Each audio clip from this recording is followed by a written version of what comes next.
Hi friends, welcome to my channel Happy Hacking. So இந்த வீடியோவில் நம்ம என்ன பார்க்க போகிறோம் அப்படின்னு பார்த்தீங்கன்னாக்கா ECMAScript ஃபீச்சர்ஸ் ஆஃப் ஜாவாஸ்கிரிப்ட் தான் பார்க்க போகிறோம். ஜாவாஸ்கிரிப்டில் பார்த்தீங்கன்னாக்கா ஒரு புதுசான ஃபீச்சர் 2015 இன்ட்ரடியூஸ் பண்ணாங்க.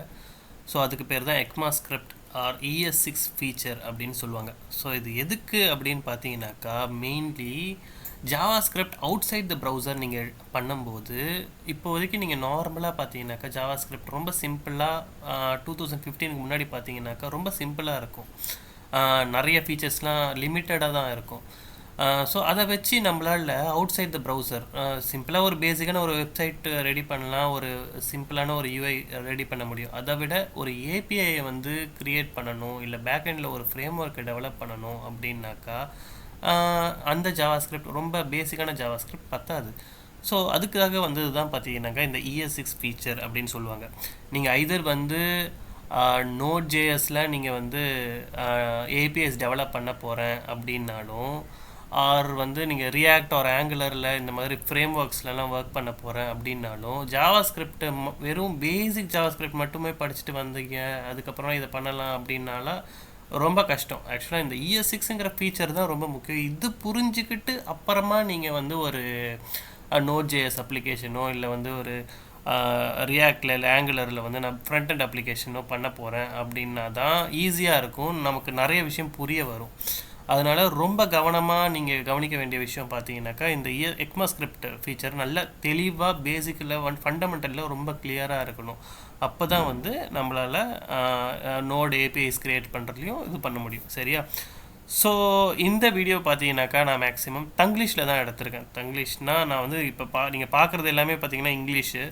அண்ட் நான் வந்து புரிய வைக்கணுங்கிறதுக்காக நம்ம நேட்டிவ் லாங்குவேஜ் தாய்மொழியில் தமிழில் நிறைய பேர் நம்ம தமிழ்நாட்டுக்குள்ளே இருக்கிற பிள்ளைங்களுக்கெல்லாம் வந்து புரியறதுக்காக தமிழில், பட் வந்து இந்த ரீடிங்கு நிறைய யூஸ் பண்ணுறதெல்லாம் பார்த்தீங்கன்னாக்கா நான் இங்கிலீஷில் தான் இருக்கும் இல்லையா. பேசிக்காக நம்ம படிக்கிறது புக்கெல்லாம் புரியணுங்கிறதுக்காக நீ ஃப்ரெண்டுக்கிட்ட கேட்டிங்கனாக்கா ஃப்ரெண்டு தமிழில் சொல்லிக் கொடுப்பான், நான் ஆக்சுவலாக வந்து இங்கிலீஷில் இருக்கும் இல்லையா. அது மாதிரி புரியணுங்கிறதுக்காக நான் உங்களுக்கு தமிழில், பட் பேசிக்காக இந்த டேர்ம்ஸ் எல்லாம் பார்த்தீங்கன்னாக்கா எல்லாமே இங்கிலீஷில் தான் இருக்கும். ஸோ இதுதான். ஸோ நம்ம வீடியோக்குள்ளே போகலாம். ஸோ வீடியோக்குள்ளே போகிறதுக்கு முன்னாடி நீங்கள் ஃபஸ்ட் டைம் இந்த வீடியோவை பார்க்குறீங்கன்னா என்னோடய சேனலை சப்ஸ்கிரைப் பண்ணிக்கோங்க. அண்டு கூடவே இந்த பெல் ஐக்கானையும் ப்ரெஸ் பண்ணிக்கோங்க. ஸோ ECMAScript பார்த்தீங்கன்னா அதான் 2015 இன்ட்ரடியூஸ் பண்ணாங்க அப்படின்னு சொன்னோம் இல்லையா. ஸோ இதில் என்னென்ன ஃபீச்சர்ஸ்லாம் இருக்குது அப்படின்னு பார்ப்போம் ஒன்று ஒன்றா. ஸோ இதோட அதான் பேசிக்கலாக நான் ஏற்கனவே சொன்ன மாதிரி லைக் 2015 இம்ப்ரூவ் பண்ணாங்க. அண்ட் தென் யூசபிலிட்டியை இன்க்ரீஸ் பண்ணாங்க. தென் அதோடைய ஃபீச்சர்ஸ்லாம் நிறைய ஆட் பண்ணிங்க. அதெல்லாம் என்னென்ன அப்படின்னு சொல்லிட்டு பார்க்கலாம்.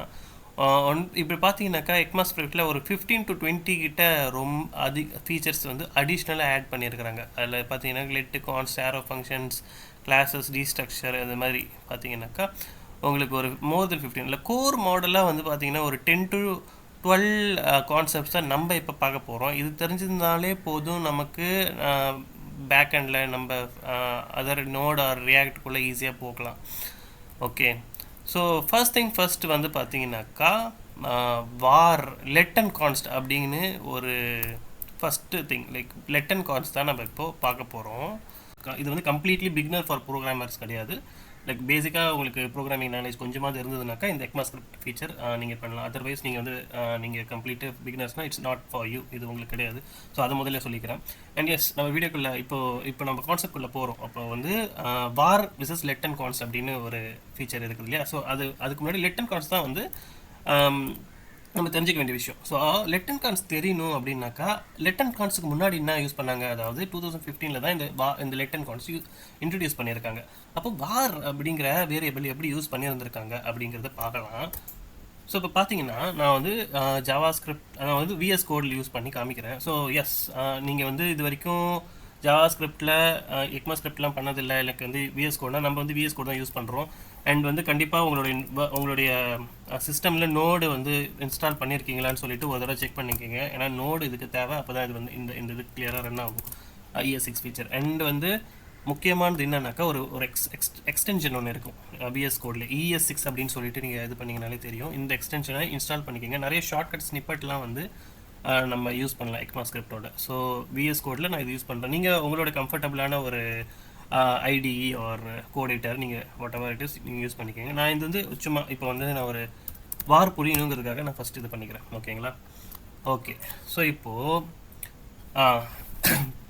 வார் அப்படின்னு பார்த்தீங்கன்னாக்கா எந்த ஒரு ப்ரோக்ராமிங் லாங்குவேஜ் ஏதோ ஒரு விஷயத்தை நீங்கள் டிக்ளேர் பண்ணணும் இல்லையா? பைத்தான், C++, எதுவாக இருந்தாலும். ஸோ நார்மலாக இங்கே அதே மாதிரி ஜாவா ஸ்கிரிப்ட்லேயும் வேறுங்கிற வேரியபிளை நம்ம வந்து டிக்ளேர் பண்ணுவோம். ஓகே, ஃபார் எக்ஸாம்பிள் எக்ஸ்ன்னு போட்டு நான் 10 அப்படின்னு சொல்லிட்டு பண்ணுறோம்.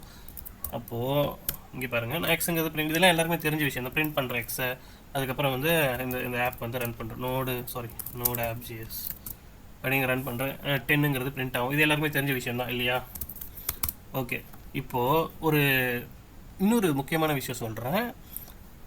இப்போது எந்த ப்ரோக்ராமிங் லாங்குவேஜுமே சரி, ஓகேங்களா?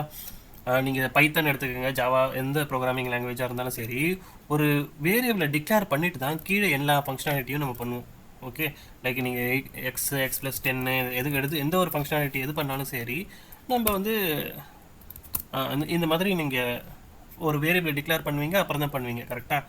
இதுவே நான் என்ன பண்ணுறேன், இந்த வேறு டிக்ளேர் பண்ணிட்டேன்னா மேலே வந்து பண்ணுறேன்னாக்கா என்ன ஆகணும், நீங்கள் உங்களுடைய if you are from like different background, like C++ பேசிக்லாம் தெரிஞ்சிருக்கீங்க அப்படின்னா கண்டிப்பாக நீங்கள் கவனிச்சிருப்பீங்க. If you are completely new, it's like not like that. இது வந்து லைக் இப்போ பாருங்கள், அன்டிஃபைன்ட் அப்படின்னு பிரிண்ட் ஆகும். ஏன் பிரிண்ட் ஆகுது? ஆக்சுவலி இப்படி வரக்கூடாது. நீங்கள் ஒரு ப்ராப்பரான கம்பைலர் பார்த்தீங்கன்னா, நான் மேலே தானே பண்ணியிருக்கிறேன், அப்போ வந்து எக்ஸுங்கிறது டிஃபைனே பண்ணலை அப்படின்னு தான் ஆக்சுவலாக கம்பைலர் பண்ணணும். ஆனால் நம்ம ஜாவா ஸ்கிரிப்டில் பார்த்தீங்கன்னாக்கா அப்படி கிடையாது. இது கொஞ்சம் வியர்டாக இருக்கும். எந்த ப்ரோக்ராமிங் லாங்குவேஜ்லேயும் இந்த மாதிரி கிடையாது. ஜாவா ஸ்கிரிப்ட் மட்டும் கொஞ்சம் இந்த மாதிரி வியர்டாக இருக்கும். என்ன ரீசன் பார்த்தீங்கன்னாக்கா ஸ்கோப் அப்படிங்கிற ஒரு விஷயம் தான். ஸோ ஜாவா ஸ்கிரிப்டோட மெமரிலாம் ஸ்கோப்பில் அரேஞ்ச் ஆகிருக்கும். ஸோ இப்போது நம்ம வார்னு எடுத்துக்கிட்டோம்னு வச்சிங்களேன், அது வந்து ஒன்லி ஃபங்க்ஷன் ஸ்கோப் அண்ட் ஃபங்க்ஷனில் மட்டும்தான் அது வந்து இது பண்ணும். அது நம்ம இன்னும் கிளியராக நான் சொல்கிறேன், இப்போ கன்ஃபியூஸ் பண்ணிக்க வேண்டாம். ஸோ இப்போதைக்கு பார்த்தீங்கன்னாக்கா actually it should not return undefine. இது வந்து எரர் அடிக்கணும். எந்த ப்ரோக்ராமிங்லும் எரர் அடிக்கும். இந்த மாதிரி அன்டிஃபைன்னு ஒரு விஷயமே வராது. ஓகேங்களா? ஆனால் இந்த மாதிரி வருது. இது ஒரு ப்ராப்ளம் ஆக்சுவலாக. அதாவது இது ஒரு பிரச்சனை அப்படின்னு சொல்லலாம். இன்னொரு விஷயம் நீங்கள் கவனிச்சிங்கன்னா, நான் வேர் எக்ஸ் ஈக்குவல் டு ஹெல்லோன்னு அடிப்பேன். இந்த விஷயத்தை கவனிச்சிங்கன்னா தெரியும், 2 தடவை ஒரே வேரியபிள் நேமை 2 தடவையும் டைப் பண்ணுறேன், எனக்கு எந்த எரரும் காட்டல. இதுவும் கொஞ்சம் வியர்டாக இருக்குல்ல. நீங்கள் வேணால் மற்ற ப்ரோக்ராமிங் லாங்குவேஜ் ட்ரை பண்ணி பாருங்கள். ஒரு தடவை நீங்கள் ஒரு வேரியபிள் டிக்ளேர் பண்ணிட்டீங்கன்னா திரும்பி அதே பேரில், அதாவது அந்த வேரியபிளே இன்னொரு புதுசாக வந்து டிக்ளேர் பண்ண முடியாது. நீங்கள் மேபி இப்படி கூட பண்ணிக்கலாம், x = இப்படி, இந்த மாதிரி கூட பண்ணிக்கலாம்.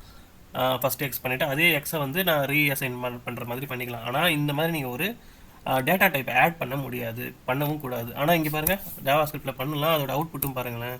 ஓகே, நான் இப்போ கீழே வைக்கிறேன் இந்த எக்ஸை. அவுட்புட்டும் பாருங்கள், நான் கிளியர் பண்ணிக்கிறேன். ஹெல்லோங்கிறது பிரிண்ட் ஆகுது. அதான் விச் எவர் இஸ் லேட்டஸ்ட் அதை அக்செப்ட் பண்ணிக்குது. அதை இக்னோர் பண்ணிவிட்டு இது வந்து இட்ஸ் நாட் ஃபேர். ஓகேங்களா? ஸோ இதுதான் சொல்கிறேன், இட் கேன் ரீடிக்ளரேஷன் பண்ண முடியும். Variables can be redeclare within the same scope. இந்த ஸ்கோப்பு பார்த்தீங்கன்னா இப்போதைக்கு நான் ஒர்க் பண்ணிட்டு இருக்கிறது குளோபல் ஸ்கோப். ஓகே, நான் இன்னும் ஸ்கோப்பை பற்றி இன்னும் கிளியராக அடுத்த வீடியோ நான் சொல்கிறேன். பட் இந்த விஷயத்தை புரிஞ்சுக்கோங்க. வார் பார்த்தீங்கன்னாக்கா கொஞ்சம் வியர்டான ஒர்க் பண்ணிகிட்டு இருக்கு. நீங்கள் இது மாதிரி பண்ணக்கூடாது. This is not the good way. ஒரு கம்பைலர் இப்படி பண்ணக்கூடாது. பட் இது ஸ்கோப்டாக இருக்கிறதுனால இந்த மாதிரி ஆக்டிவிட்டீஸ்லாம் பண்ணுது. ஸோ இப்போ நான் சொன்னால இதுக்கு முன்னாடி ஒரு கான்செப்ட் சம்வேர் இங்கே டிக்ளேர் ஆகிருக்கு. இதுக்கு பேர் தான் வந்து ஹோஸ்டிங்னு சொல்லுவாங்க. நிறைய இன்டர்வியூலலாம் கூட நீங்கள் கேட்டிருப்பீங்க, எக்ஸ் மேலே டிக்ளேர் பண்ணிங்கன்னா அன்டிஃபைன் வருது. ஆனால் எதனால் அப்படி வருதுன்னா, இதோட மெமரி இங்கேயே ஹோல்ட் ஆகிட்டு இருக்கு. எக்ஸுங்கிற மெமரி ஏதோ நம்ம மெமரியில் ஏதோ ஒரு இடத்துல ஹோல்ட் ஆகிட்டு இருக்கு. ஓகேவா? நீங்கள் எங்கே இது பண்ணாலும் சரி, இது இந்த ஒரு குளோபல் ஸ்கோப்பில் இருக்கிற மெமரியில் சம்வேர் இட்ஸ் ஹோல்டிங். ஸோ அதனால் என்ன பண்ணுது, ஓகே இது எங்கேயோ இதுவாக இருக்குது அப்படின்னு வரும். ஸோ இது ஒரு ஹோஸ்டிங் தான். லைக் வாருங்கிறது ஒரு ஹோஸ்டிங். எந்த ஒரு வேரியபிளாக இருந்தாலும் சரி, வார், லெட், கான்ஸ்ட் எதுவாக இருந்தாலும் ஹோஸ்டிங் ஒர்க் ஆகும். ஸோ மேலே நீங்கள் கீழே இது பண்ணிவிட்டு மேலே இது பண்ணிங்கன்னா, மேலே வந்து ஒர்க் பண்ணிங்கனாக்கா உங்களுக்கு இந்த மாதிரி வருது. This is not fair. Again இப்படி பண்ணிகிட்டு இருக்கும்போது என்ன ப்ராப்ளம், இது என்ன எரரே வரலையே, நல்லா தானே இருக்குது, கிளியராக தானே இருக்குது, ஸோ இட்ஸ் குட் தானே அப்படின்னு நினைக்கலாம். அப்படி கிடையாது. ஸோ நீங்கள் ஒரு தடவை எக்ஸ்னு இங்கே போட்டுட்டு இங்கே எக்ஸ்னு மறுபடியும் டிக்ளேர் பண்ணி வேறு எங்கேயோ, இப்போ வந்து நம்ம 4 லைன் தான் அடிக்கிறோம். இந்த மாதிரி 100 லைன் 500 லைன் அடிக்கிறாங்கன்னு வச்சிங்கன்னா, ஒரு தடவை எக்ஸ்னு டிக்ளேர் பண்ணிவிட்டு மறுபடியும் வேறு எக்ஸ்னு போடுறதுல அது வந்து கிளாஷ் ஆகும். அந்த மாதிரி பண்ணக்கூடாது. இட்ஸ் நாட் லாஜிக்கலாக அது வந்து தப்பு. அப்படி பண்ணாக்கா நீங்கள் ஒரு கரெக்டான ஒரு ப்ரோக்ராமிங்கே இல்லை அப்படிங்கிற மாதிரி ஆகிடும். It's not fair. ஸோ இதெல்லாம் வந்து ரிடக்ஷன் பண்ணணும் அப்படிங்கிறதுக்காக தான் லெட் அண்ட் கவுண்ட்ஸ் இன்ட்ரடியூஸ் பண்ணாங்க. ஸோ அதுக்கப்புறம் நான் சொல்கிறேன். அதோட இன்னொரு முக்கியமான விஷயம் என்னன்னாக்கா, இது ஃபங்க்ஷன் ஸ்கோப் அப்படின்னு சொல்லுவாங்க. இது மாதிரி ஓகே, இது வந்து குளோபலாக இருக்குது இல்லையா? குளோபலானா எந்த ஒரு ஃபங்க்ஷனாக இப்போ வரைக்கும் நான் எந்த ஒரு ஃபங்க்ஷனுமே நான் யூஸ் பண்ணலை. ஃபங்க்ஷன் யூஸ் பண்ணாக்கா இந்த வேர் லெட் எப்படி யூஸ் ஆகுதுன்னு பார்க்கலாம். ஃபங்க்ஷன் யூஸ் பண்ணாக்கா கொஞ்சம் பெட்டராக இருக்கும். ஃபங்க்ஷன் வந்து நான் ஃபார் எக்ஸாம்பிள் டெஸ்ட்டுன்னு ஒரு ஃபங்க்ஷனை போடுறேன். அதுக்கப்புறம் இங்கே வந்து ஒரு வேர் தானே நம்ம பார்த்துட்ருக்கோம். Var is equal to testing அப்படின்னு போடுறேன். Something var a is equal to testing அப்படின்னு போடுறேன். ஓகேவா? இதெல்லாம் எடுத்துடுறேன் நான் இப்போது நான் இதுக்குள்ளார என்னால் ஏவை இது பண்ண முடியும். Okay, this is fine. இந்த ஃபங்க்ஷன் நான் கால் பண்ணணும். டெஸ்ட்டுங்கிற ஃபங்க்ஷன் நான் கால் பண்ணுறேன். ஓகே, உங்கள் டெஸ்டிங் வந்துச்சு, ஃபைன். ஸோ இப்போ நான் என்ன பண்ணுறேன், வெளியே இதே பிரிண்ட் பண்ணால் என்ன ஆகும்? ஏ அப்படிங்கிற விஷயத்த வெளியே பிரிண்ட் பண்ணுறேன். இங்கே வேறு எரர் அடிக்கும். ஸோ ஃபங்க்ஷனுக்குள்ளார ஸ்ட்ரிக்ட்லி நம்மளால் வேறு யூஸ் பண்ணிக்க முடியும். ஆனால் ஃபங்க்ஷனுக்குள்ளார நீங்கள் யூஸ் பண்ணிட்டீங்கன்னா ஃபங்க்ஷனுக்கு வெளியே நீங்கள் யூஸ் பண்ண முடியாது. இந்த பிளாக் ஃபங்க்ஷன் ஸ்கோப்புன்னு சொல்கிறாங்க இல்லையா? இந்த ஸ்கோப், இது ஒரு ஃபங்க்ஷன். இந்த ஸ்கோப்புக்குள்ளே நம்ம டிக்ளேர் இந்த ஃபங்க்ஷனுக்குள்ளேயே தான் ஒர்க் ஆகும். ஃபங்க்ஷனுக்கு வெளியே நீங்கள் ஆக்சஸ் பண்ண முடியாது. Strictly inside this function. So இதனால் இதுக்கு பேர் ஃபங்க்ஷன் ஸ்கோப்புன்னு சொல்லுவாங்க. ஓகேங்களா? ஸோ அதுதான் பேசிக்கலி வேர் அப்படிங்கிறது ஒரு ஃபங்க்ஷன் ஸ்கோப்பு. அண்ட் இதுக்கு ஹோஸ்டிங் பண்ண முடியும். Hosting is problem. இது ஒரு ரீடிக்ளரேஷன் பண்ண முடியும் நம்மளால். ஸோ இதெல்லாம் ஒரு ப்ராப்ளமாக நம்ம கன்சிடர் பண்ணுறோம். ஸோ இதெல்லாம் வந்து ஓவர் கம் பண்ணுறதுக்கு தான் நமக்கு லெட் அண்ட் கான்ஸ்ட் இன்ட்ரடியூஸ் பண்ணியிருக்காங்க. அதை பற்றி தான் நம்ம இப்போது அடுத்த வீடியோவில் பார்க்க போகிறோம். ஸோ இப்போதைக்கு வேரை பற்றி நீங்கள் கொஞ்சம் கிளியரான அண்டர்ஸ்டாண்டிங் நினைஞ்சிருக்கும்னு நினைக்கிறேன். ஸோ ஆக்சுவலாக இதுக்கப்புறம் தான் நம்ம வந்து A6 பிக்சரில் ஃபஸ்ட்டு டாப்பிக்கே போகிறோம். இது புரிஞ்சாதான் நம்மளால் லெட் அண்ட் கான்ஸ்ட் ஏன் வந்தது, இது ஒரு ப்ராப்ளம் இல்லையா? இது ஒரு ப்ராப்ளம். ஸோ இந்த ப்ராப்ளம் புரிஞ்சதுனால தான் இந்த மாதிரி ஒரு ப்ராப்ளம் இருக்குதா வேரியபிள் டிக்ளேர் பண்ணுறதுல, இதை ஓவர் கம் பண்ணுறதுக்கு என்ன இருக்குது சொல்யூஷன் அப்படிங்கிறது தான் அந்த லெட் அண்ட் கான்ஸ்ட். அதுதான் நம்ம பார்க்க போகிறோம். ஓகேங்களா? ஸோ அடுத்த வீடியோவில் அதை பற்றி பார்க்க போகிறோம். அது மட்டும் இல்லாமல் ஸ்கோப்பை பற்றி இன்னும் கொஞ்சம் டீட்டெயிலாக, ஏன்னா ஸ்கோப்புன்றான்னா நம்ம ஸ்கோப்புன்றானே அப்படிங்கிற மாதிரி இருக்கும். அதனால் ஸ்கோப்பை பற்றி இன்னும் கொஞ்சம் டீட்டெயில்டாக நம்ம பார்த்துட்டு அதுக்கப்புறம் நம்ம லெட் அண்ட் கான்ஸ்ட்டையும் அது கூடயே சேர்ந்து பார்க்க போகிறோம். ஓகே, தேங்க்யூ ஃபார் வாட்சிங் திஸ் வீடியோ.